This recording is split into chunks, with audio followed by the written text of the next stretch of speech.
soyez les bienvenus sur le plateau d'INSEM, on est évidemment en direct. Et aujourd'hui, on vous propose une émission spéciale, très spéciale, dédiée à l'histoire. Et quelle histoire!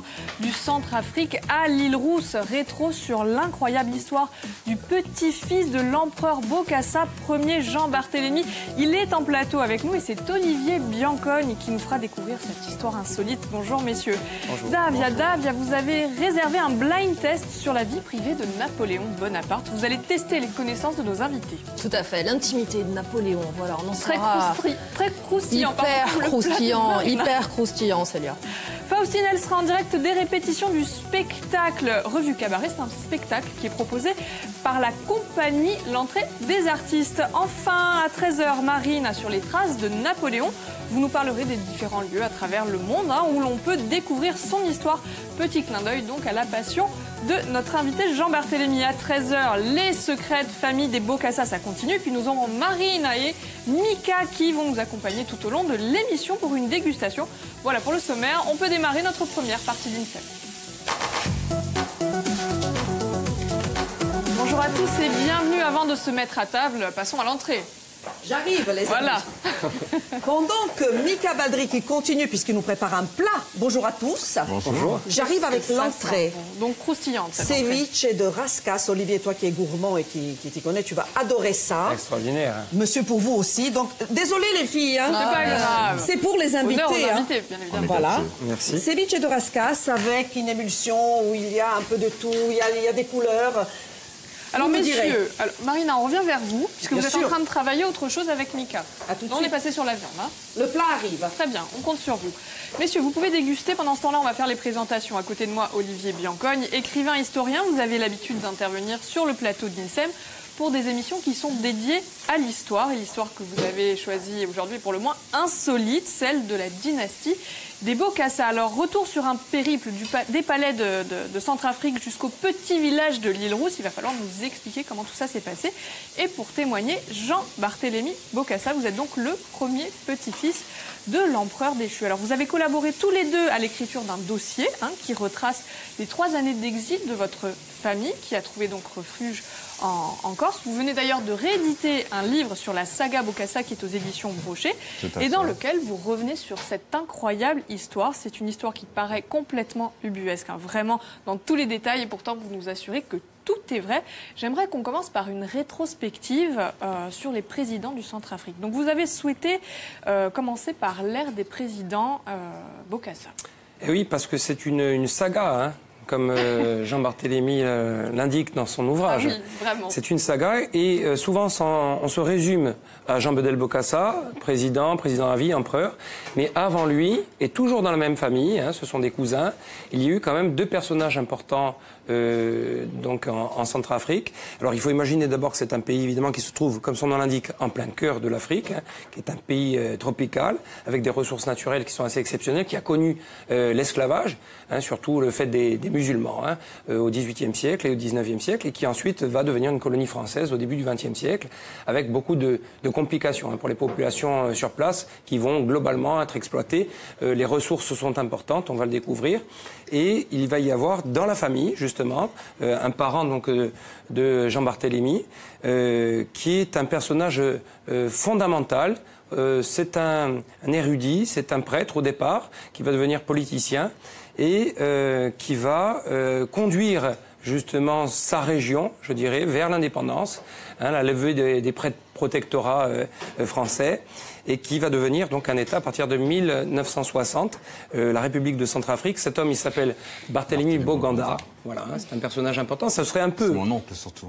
Voilà, si on faisait une comparaison, un peu le Pasquale Paoli, finalement, de Centrafrique. Tout à fait, j'ai des comparaisons. C'est un C'est personnage... d'ailleurs pour ça votre prénom. Exactement. Barthélemy comme Barthélemy Boganda, Jean-Barthélemy. D'accord. Et Jean comme Jean Bedel. Exactement. Exactement. Alors du coup, voilà, ce premier personnage, il est fondateur. Et d'ailleurs, les autres vont s'inscrire dans sa suite, clairement. Alors il va mourir malheureusement. Il va mourir quelque temps avant la fondation même de l'indépendance, à l'occasion d'un accident d'avion, qui est probablement un attentat. Aujourd'hui, on le pense. Et c'est son cousin Alors, les cousins vont se présenter comme neveux, histoire d'être un peu héritiers, en quelque sorte, du premier. Donc, c'est un hommage qui est rendu, et une filiation politique. Il s'appelle David Dacko, et il va être premier président de cette nouvelle République, justement, pendant 6 ans. Il reviendra aux affaires quelques temps plus tard, et c'est le cousin de Jean Bedel Bokassa. Donc, d'abord un chef d'État, je veux dire en tout cas un fondateur, ensuite un président de la République, et puis ce président de la République, eh bien, il va avoir besoin d'un certain Jean Bedel Bokassa, qui est son cousin, qui officie dans l'armée française de longue date déjà, qui est capitaine, et qui va en effet accéder au pouvoir, on va voir dans quelques circonstances. Alors on voit des photos justement de cette jeunesse de Jean Bedel. Il était dans l'armée française. Très tôt, il va participer à la Première Guerre mondiale, d'abord, la Seconde Guerre mondiale, pardon. La guerre d'Indochine. On va le retrouver en Indochine. En Indochine, c'est là qu'il va rencontrer d'ailleurs ma grand-mère. Ta grand-mère. En 1950. Et on va le retrouver également, donc ensuite en Algérie. Il va accéder au grade de capitaine. Et c'est à partir de ce moment-là, donc, qu'il quitte l'armée française, on va dire, pour se détacher vers la République de Centrafrique, chez son cousin David Dacko, qui a besoin de réorganiser l'armée, justement, du pays, et qui va lui confier bientôt l'état-major, justement, de celui-ci. À partir de ce moment-là, les rapports entre les deux hommes vont se durcir, et bientôt, le coup d'État, justement, de Jean Bedel Bokassa s'opère. C'est un 31 décembre, la nuit de la Saint-Sylvestre, et on renverse en effet le cousin qui était discuté un petit peu dans le pays, notamment il y avait des histoires de corruption, il y avait une politique d'austérité qui ne convenait pas à tout le monde, et surtout Jean Bedel il a l'avantage d'avoir l'armée avec lui. Et donc du coup il va en profiter, il va renverser son cousin, il va s'établir au pouvoir. Le coup d'État s'est fait très calmement. Calmement, sans effusion de sang.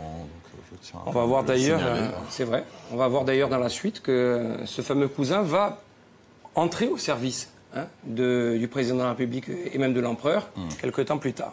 D'accord. Donc ça c'est la première. Là c'est pour poser les bases sur l'ère du président Bokassa. Donc 3 personnages en effet qui se succèdent à la tête finalement de cette région. Alors il y a énormément de détails.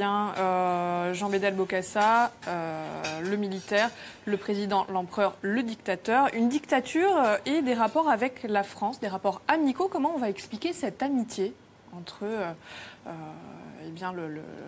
la Centrafrique et la France? Jean-Barthélemy, tu veux dire? Elle s'explique parce que c'était pas une dictature auquel on entend, c'est-à-dire après le coup d'État, comme c'est le président Giscard d'Estaing qui a créé le coup d'État en 1979. Donc il n'y avait que 3 chaînes, rappelons-le, il n'y avait pas l'Internet. Donc c'était un peu facile de lancer beaucoup de désinformation. Donc quand on va chasser... Alors avant justement le désamour entre la France et Bokassa, tout va bien. Donc tout va bien. Donc ça veut dire qu'est-ce que c'est une réelle dictature? Parce que tout va bien. Donc c'était une dictature comme à l'époque des rois français.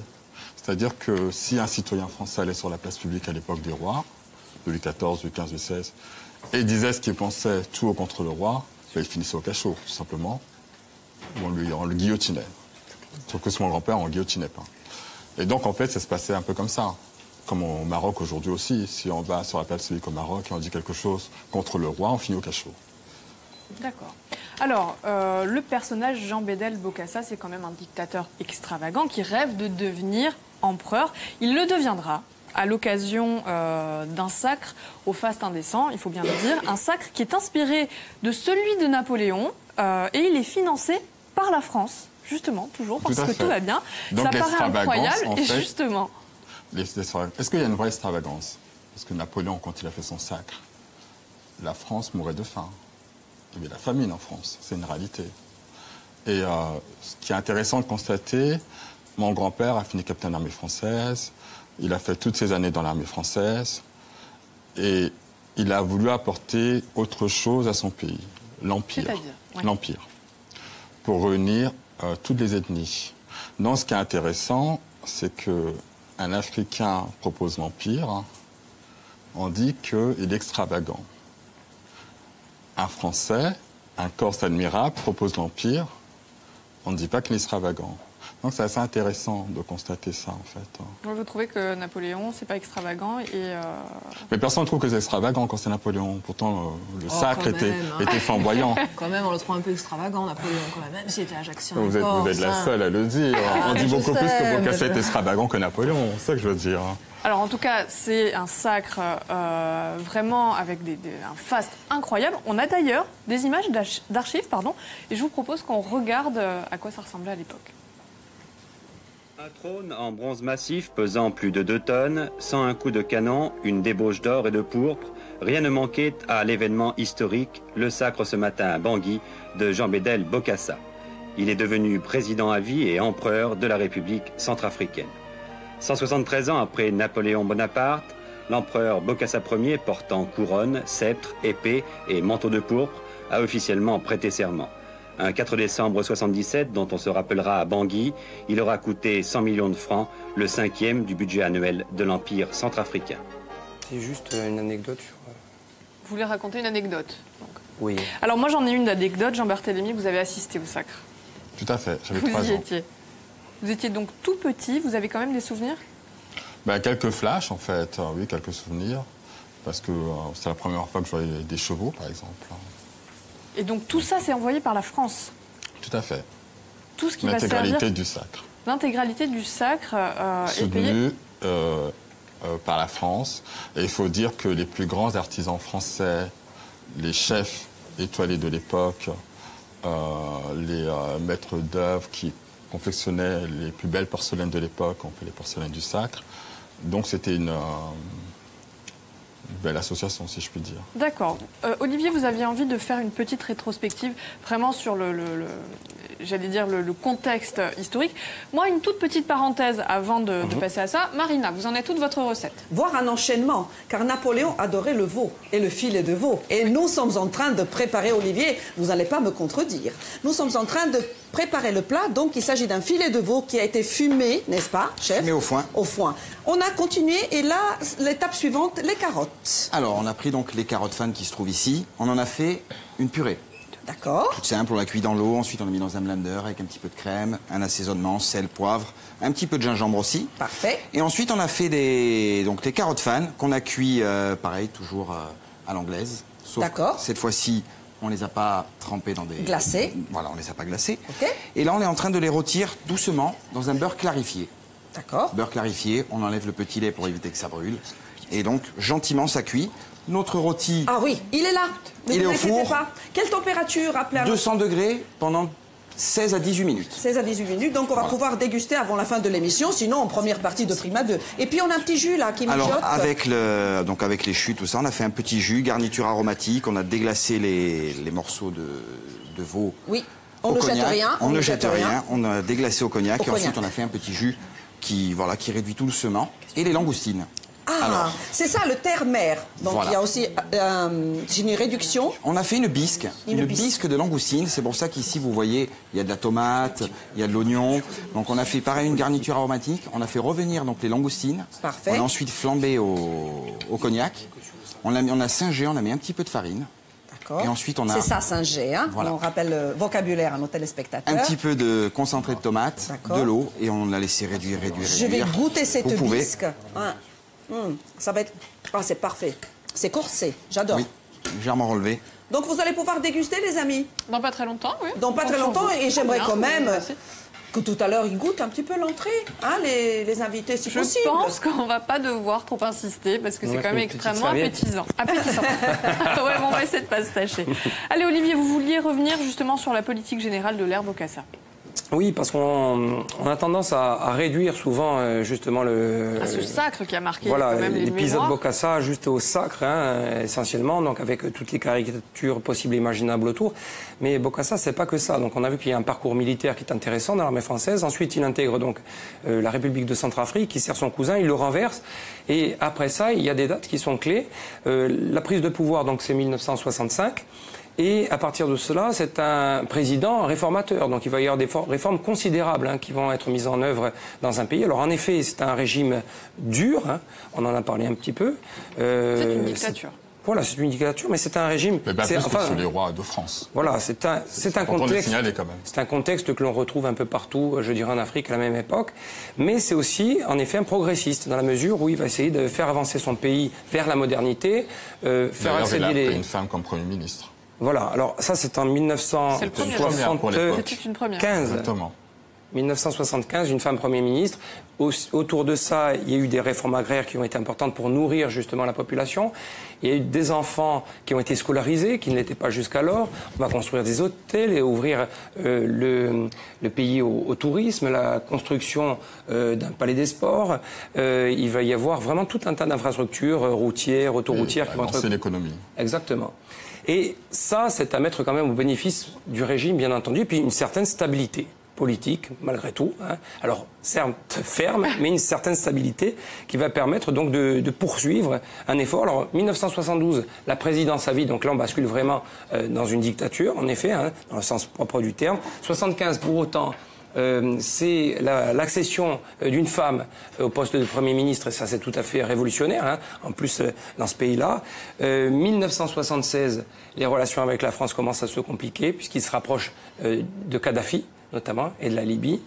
1977, cette fois-ci, le 4 décembre, presque à la même date que Napoléon, quelques siècles auparavant, en effet, à 2 jours près, puisqu'en fait, initialement, c'était le 2 décembre qu'aurait dû avoir lieu le sacre.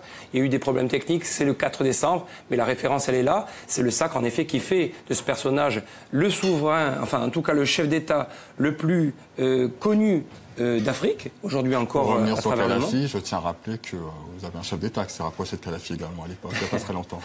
On est d'accord. Voilà. On est d'accord. C'est important de le souligner aussi.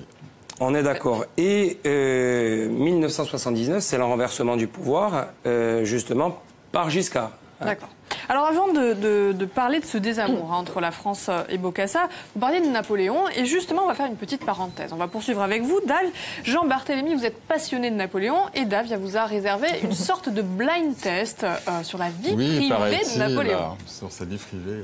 Voilà, Napoléon, côté intime aujourd'hui. Alors Napoléon, brève biographie, né en 1769 dans une famille de la petite noblesse corse. Napoléon souffre dans sa jeunesse de son accent à couper au couteau, de ses ambitions démesurées. Plus tard, sa passion pour Joséphine le conduira aux excès de l'amour et de la jalousie. Son utilisation des outils de répression ou le rétablissement de l'esclavage vont également ternir son bilan aux yeux du monde moderne. Erreur stratégique majeure et même une tentative de suicide marqueront la chute de son régime et de ses espoirs. Alors, Napoléon, est-ce que... on va commencer avec une question un peu psycho, je sais que vous aimez ça, Célia. Est-ce que vous savez, Jean-Barth, je l'appelle Jean-Barth, hein, est-ce que vous savez ce que c'est le syndrome ou le complexe de Napoléon? Son complexe. Enfin, on dit le syndrome de Napoléon, c'est quelque chose, c'est un terme qu'on reprend en psychologie pour désigner, voilà, lié à un complexe, notamment qui touchait Napoléon. Est-ce que vous avez une petite idée? Non. Alors, le complexe de Napoléon, c'est un terme informel, aujourd'hui décrivant un complexe d'infériorité qui affecterait certains hommes, particulièrement ceux de petite taille, mais pas toujours. Le terme est également utilisé plus généralement pour décrire les personnes qui sont poussées par un handicap perçu à surcompenser celui-ci dans d'autres aspects de leur vie. En fait, c'est sublimé. Oui, Célia est blonde, par exemple, est sublime en étant une très bonne présentatrice, par exemple. Oui, voilà, mais ça, souvent, les personnes de petite taille ont très envie de s'accaparer le pouvoir. C'est ce qu'on dit. Combien mesurait, on reste dans la taille, combien mesurait Napoléon? J'ai très peur. Je ne sais plus exactement, je n'étais pas très grand. Il faisait la même taille. Je pense qu'il a la même taille que Nicolas Sarkozy. Ouais, exactement, j'allais le dire. La même taille que Sarkozy, la même taille que... Je le sais parce que Joséphine avait la même taille que Carnavon. D'accord. Alors, il faisait la même taille que Sarkozy, mais également la même taille que moi. Il mesurait entre 1m68 et 1m69. C'est une fourchette, donc. Alors, contrairement aux idées reçues, c'était pas un mec petit. Napoléon, il se trouvait dans la moyenne des hommes de l'époque. Une particularité à présent physiologique concernant tout d'abord son cœur. Est-ce que vous avez une petite idée? Vous pouvez répondre, Olivier. Ah non, j'ai pas d'idée. Son cœur. Son cœur. Son cœur. Alors, l'empereur, tout simplement, ne sentait pas battre son cœur. Et d'ailleurs, son valet de chambre et son médecin personnel en firent l'épreuve plusieurs fois. Jamais ils ne sentirent aucune pulsation. Mais souvent, quand on est à ce niveau-là de pouvoir, On ne sent plus vraiment son cœur. Ah ouais, Je ne sais pas. Pour l'instant, je sens encore mon cœur, mais peut-être que... mettre son cœur de côté, je crois, quand on arrive à ce niveau-là de pouvoir. Alors, autre particularité cette fois-ci, ça va vous plaire, Célia, concernant l'organe sexuel de Napoléon Bonaparte. Alors, il était de taille inférieure à la moyenne, ce qui n'a nullement nui à la satisfaction de ses conquêtes. Paraît-il, il a eu plus de 60 maîtresses. Et il serait, d'ailleurs, Napoléon, à l'origine du dicton « grand homme, petit membre ». Messieurs, que faisait Napoléon lorsqu'un livre lui déplaisait ? Lorsqu'il n'aimait pas un bouquin, qu'est-ce qu'il faisait, selon vous? Il le jetait, forcément. Alors, il le jetait, plus particulièrement, il le jetait dans le feu. Quand il surprenait même ses gens de maison lire quelque chose qui ne lui convenait pas, par exemple, lorsque ses valets lisaient des romans, Bonaparte détestait les romans, et il les prenait tout simplement et il les foutait dans la cheminée.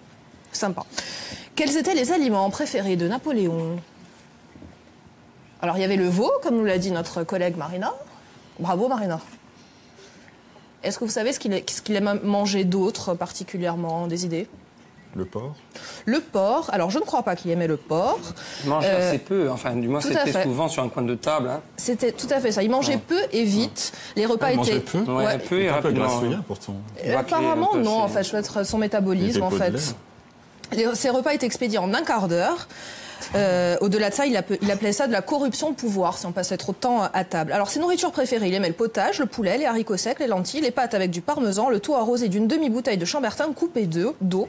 Il buvait quelquefois un peu de champagne, utilisé comme tonique. Après, à la fin des repas, il sauçait les plats et il s'essuyait les mains avec la nappe. Sympa.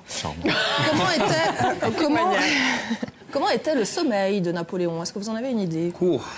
Tout à fait. Ouais. Très court. Il avait la faculté justement de dormir peu de temps et d'arriver à récupérer, ce qui nous serait avantageux, n'est-ce pas, hein? Ce matin, quand on s'est réveillé, on avait plus de mal que Napoléon, certainement, s'il avait eu la même veille. Très peu, très bien. On n'a pas appris à diriger, donc du coup, ça... Il dormait peu et surtout, il dormait sur commande. Il avait cette faculté de pouvoir s'endormir un petit peu quand il voulait. Il se couchait vers 22h, il se réveillait vers minuit pour travailler, prendre un bain chaud au milieu de la nuit et se recoucher vers 3h selon la saison. Il se levait à 6 ou à 16h du matin avec notamment une tasse de café noir et commençait sa journée en dictant son courrier. On va parler à présent de l'hygiène de Napoléon. Est-ce que, selon vous, il avait une bonne hygiène? À cette époque-là, l'hygiène, c'était un peu négligé, non? Alors, détrompez-vous, si le peuple ne se lavait pas, Napoléon, lui, était très propre. Donc, je vous le disais, il se levait à peu près à 7h du matin, il buvait sa tasse de thé. S'il était un peu trop énervé, il prenait une tasse de thé, ou plutôt une infusion de fleurs d'oranger. Il brûlait un livre. Il brûlait un livre. En plus, il était très frileux, alors toutes les cheminées étaient toujours allumées. Il a dû brûler des bibliothèques. Comme des bibliothèques entières. Puis, il appelle ses gens de service pour sa toilette et être habillé. Sa toilette dure presque 2 heures chaque jour, car à l'inverse de nombre de ses contemporains, Napoléon a une hygiène irréprochable. Devant le miroir que lui tient son valet de chambre constant, il se rase lui-même. Et en campagne militaire, il emporte avec lui un nécessaire, unissant dans une petite boîte tous les ustensiles indispensables donc à sa toilette: peigne, rasoir, ciseaux et lime à ongles, brosse à dents et flocons d'eau de Cologne. Ah, manucure aussi. Manucure, donc il était quand même assez propre, Napoléon. Merci en tout cas. Il était métrosexuel. Je ne sais pas, ouais, peut-être, il était en avance. Il était visionnaire. Alors, je pense qu'il n'aurait pas trop aimé, que vous lui disiez ça. Non, il était quand même assez... Visionnaire, il anticipe. Dirapoulide. C'est déjà pas mal. Merci beaucoup, Dalia, pour ces secrets sur la vie de Napoléon. Allez, l'émission est bientôt terminée. En deuxième partie d'émission, INSEM se poursuivra donc sur les secrets de la dynastie Bokassa. Mais Marine est en train de s'activer en cuisine avec le chef Mika. C'est bientôt terminé. Oui. Vous nous dites si vous êtes prêts. Nous sommes prêts et alors, on peut même déguster le veau, pas marengo, parce que Napoléon aurait adoré, n'est-ce pas? J'en doute pas. On arrive avec le croustillant, avec de la couleur, avec de la tendresse, avec un mariage terre-mère. Je pars avec la première assiette, une pincée de sel, et vous allez pouvoir déguster. Vous avez pensé au couvert, j'espère. Évidemment. Ah bon. Mika Badri, Keeper Sautel, je rappelle encore une fois. Je ne sais pas si l'entrée, vous l'avez dégusté ou pas, mais là, il va falloir y aller. Alors, choisissez. En tout cas, c'est extrêmement beau. C'est beau, c'est très beau, franchement. Voilà. Mika, on vous attend. Venez avec le plat. hein. Prenez les couverts, je vous en prie. Voilà, après la vie sexuelle de Napoléon, dégustation. D'ailleurs, Voilà. C'est ça. Pour notre invité, si vous voulez bien. Allez, Je ne sais pas si... on peut reconnaître la leçon de Napoléon. Merci bien. N'est-ce Oui, pas, voilà. N'est-ce pas? On est vraiment dans le thème. Venez, Mika, on reste avec vous. Ah bah oui, On restez avec reste nous. avec D'ailleurs, vous allez continuer à vous activer en On cuisine ne pour le bouge pas. dessert. Il y a le dessert. Entrée, Le plat, dessert. dessert. Qu'est-ce que vous nous avez réservé pour le dessert? Alors, vous avez des sphères noisettes avec un insert pamplemousse. Mais ça va être tout un spectacle parce qu'on a de grosses explose. assiettes, on va dresser. Il va falloir... je vous mets à contribution d'ailleurs, Marina aussi. Donc, Allez, il ça reste va être 2 sympa. petites minutes avant la fin de l'émission. Moi, j'ai envie qu'on termine avant la dégustation par une petite anecdote. On s'est arrêté dans notre récit entre les rapports au beau fixe entre la France et l'Empire Bokassa. Un an après le sacre, tout va tellement bien que la Corse aussi a envie d'apporter sa contribution et un convoi de majorettes d'Ajaccio a été envoyé pour fêter les 1 an du sacre. Ça, c'est vrai. Exactement. Ça, c'est vrai. Tout à fait. Et c'était sympathique de découvrir cette ambiance un peu pom-pom girl. Mais vous les avez vus? J'avais 4 ans. Et Donc, vous vous en souvenez? T'es jeune. je m'en souviens parce que c'est la première fois que je voyais des pom-pom girls. Décidément. Donc c'était un spectacle Et match fort retour. sympathique. Une caravelle est envoyée ensuite en Corse. Exactement. Alors, sur le retour, mais d'abord, premier anniversaire. Donc, en effet, hein, il y a les majorettes impériales donc, qui vont défiler à Bangui. Et il y a aussi donc une fanfare hein, avec Une 70 fanfare, musiciens d'accord. quand même. Hein. Et il y aura en effet un voyage retour hein, en Corse. Pour le carnaval. Pardon? C'était pour le carnaval. Pour le carnaval. Corse. Exactement. Une petite anecdote. Avec des remises de décoration. Enfin, il y a eu des choses extraordinaires. Ils ont le droit de manger. là. Oui, allez, c'est le pour générique, manger. vous avez le droit Allez. de manger. On veut les Prenez verdict. des forces parce qu'on Olivier, a si encore on y va, plein on y va. de On y va. révélations. On y va. Oui, bien sûr. Et puis on termine sur une bonne note concernant Napoléon Davia. Vous étiez très dur. Tout le réseau routier de la Côte d'Almate, y compris Zadar Split, on lui doit ça. Ah bah voilà, merci oui, Marina. oui, en 1804. En Napoléon III 1804. est plus que Napoléon Ier. N'est-ce pas, n'est-ce pas? Olivier valide. Excellent. Jean-Barthélemy. Très Ça a bonne l'air très cuisson. bon, mais Bravo c'est- chef, bravo chef. On continue, hein. Allez, on part, on va bosser. De la Allez. viande. Merci beaucoup, à tout de suite.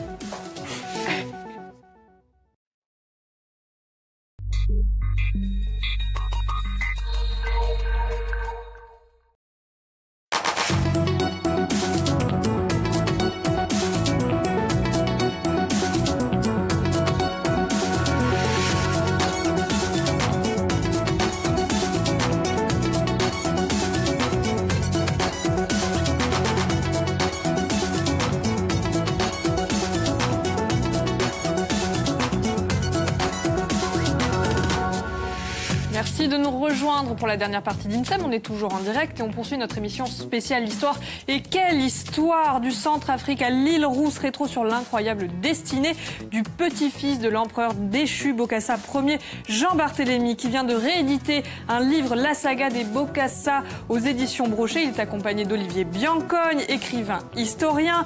On a toujours Marine et le chef Mika qui sont en train de préparer le dessert en cuisine. Et Marine, qui m'accompagne également, pour revenir sur le parcours de Napoléon, en tout cas les endroits à travers le monde où on pourra découvrir son histoire. On va poursuivre tranquillement juste après le jingle. Voilà. On poursuit. Allez Marina, on va poursuivre avec vous côté cuisine rapidement. On va passer au dessert.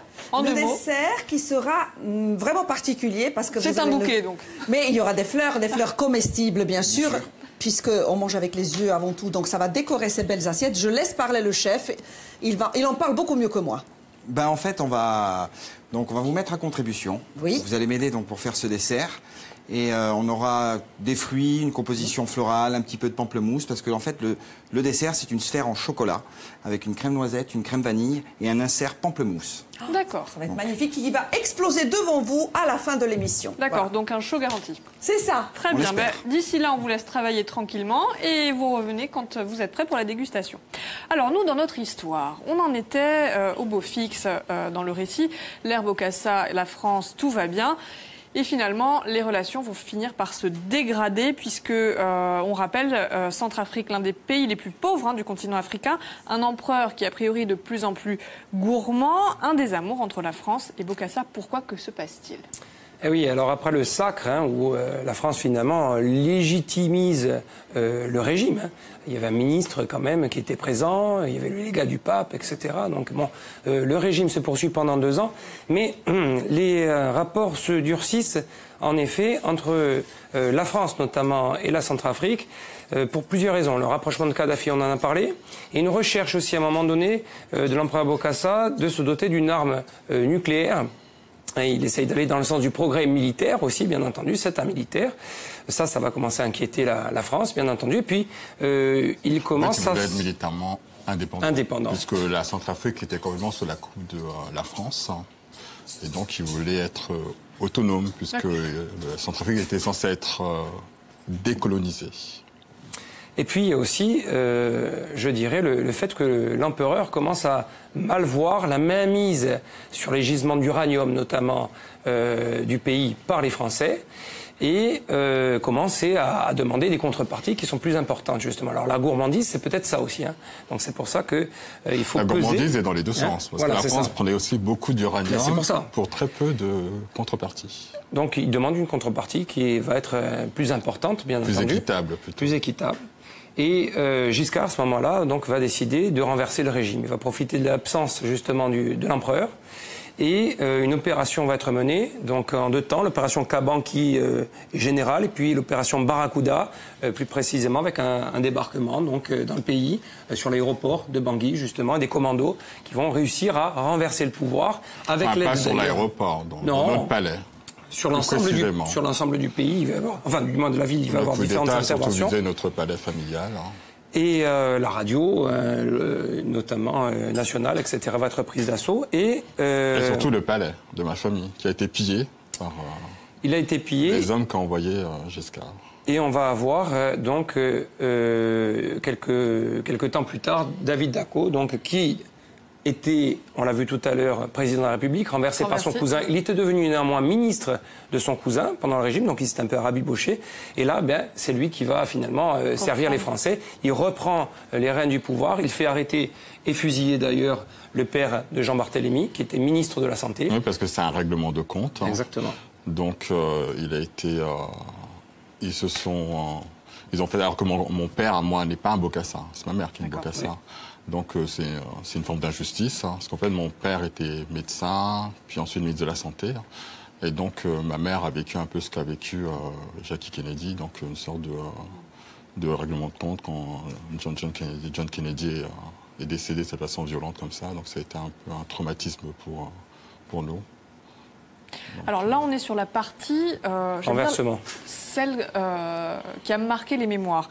Les gens se souviennent de l'affaire des diamants, de l'histoire de l'uranium, même une histoire d'amour entre l'impératrice Bokassa et Valéry Giscard d'Estaing. Donc ça, ce sont des scandales qui ont marqué. En revanche, j'aimerais maintenant qu'on s'attarde sur un volet qui est beaucoup Mais ça aurait été intéressant connu. De développer l'histoire d'amour entre Giscard et Catherine. Alors il va falloir qu'on... Parce que ça fait partie du coup d'État aussi. Donc c'est intéressant de dire qu'il était dictateur, mais en même temps, Giscard s'intéressait aussi à Catherine. Donc c'est assez... ce serait bien que les Français se demandent comment ça se fait. D'accord. Alors, on ne s'intéresse pas à la femme d'un dictateur, c'est réellement dictateur. Vous savez ce que je veux dire? Moi, j'aimerais qu'on revienne sur la branche de votre famille. Toujours aussi incroyable, l'histoire d'amour entre Jean Bédel et la petite vendeuse de soupe en Indochine. C'est là que... Ma grand-mère. Hein. Ça va commencer. Oui, c'est une belle histoire d'amour parce qu'ils se sont rencontrés jeunes. Il était militaire dans l'armée française, il était en Indochine. Et il rencontre ma grand-mère en 1950. Et c'est un coup de foudre, un beau coup de foudre d'amour parce qu'en plus, ils ne parlaient pas la même langue. Donc comment ça se passe? Ils se rencontrent là-bas, tout à fait, amoureux. Au marché de Saigon. Et qu'est-ce qui se passe ensuite? Ils tombent amoureux, ils vivent ensemble durant 3 ans. Ils se marient? Ils se marient à la mairie de Saigon. Et ma grand-mère tombe enceinte. Elle met au monde ma mère. Donc de cette union, le fruit de cet amour. Martine. Exactement. D'accord. Que se passe-t-il ensuite? Jean Bédel retourne... Ensuite, il a été rappelé par les troupes françaises, ont été rappelés sur la France. Donc il a dû quitter le Vietnam. Mais comme à l'époque, en fait, le système de la poste n'était pas aussi développé qu'aujourd'hui, ma grand-mère avait déménagé entre-temps, donc elle recevait Elle restera là-bas. Elle est déménagée au Vietnam, enfin elle est au Vietnam, elle avait changé de domicile, et donc elle ne recevra plus les courriers de votre grand-père. De mon grand-père. Du coup, ils vont perdre contact comme ça, mais ma mère va retrouver son père 17 ans après. Parce que c'était un enfant, un bébé de 6 mois quand il est parti. Quand il est parti. C'est lui qui souhaite la faire venir? Tout à fait.